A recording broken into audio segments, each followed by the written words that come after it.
இன்றைக்கி என்ன செய்கிறதுன்னு தெரியாமல் யோசித்து கடைசியில் ஓகே இந்த மாங்காய் சாம்பார் வச்சு இன்றைக்கி சாப்பிட்டோம். ஒரு ஆசை வித்தியாசமாக, அதனால இன்றைக்கி செய்துட்டு லஞ்சுக்கு என்ன செஞ்சுட்ருக்கேன்னு பார்க்கலாம். ஒயிட் ரைஸு வச்சுருக்கேன்.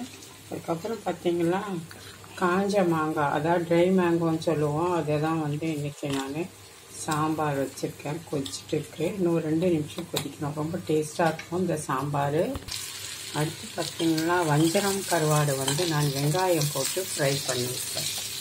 எல்லாருக்குமே தெரிஞ்சிருக்கும். சாம்பார் சாதத்துக்கு ரசத்துக்கெல்லாம் இது ரொம்ப ரொம்ப டேஸ்டியான ஒரு ரெசிபி. வஞ்சரம் நிறைய வெங்காயம் பூண்டு போட்டு வறுவல் பண்ணியிருக்கேன். ஃப்ரை ஆகிட்டுருக்கு. செய்துட்ருக்கப்போ காமிச்சேன். இப்போ பாருங்கள் ரைஸ் ரெடி ஆகிடுச்சு. அதுக்கு அடுத்து சாம்பார் வச்சுருந்துட்டு இருந்தேன். மாங்காய் வத்தல் சாம்பார். இதாவது நல்லா வாசனையாக இருக்குது. அடுத்து வஞ்சரம் கருவாடு வெங்காயம் போட்டு தொக்கு பண்ணியிருக்கேன். ரசம், கொஞ்சமாக பீட்ரூட் அல்வா செய்தது மீதம் இருக்குது. இதுதான் இன்றைக்கி நம்மளோட லஞ்சு.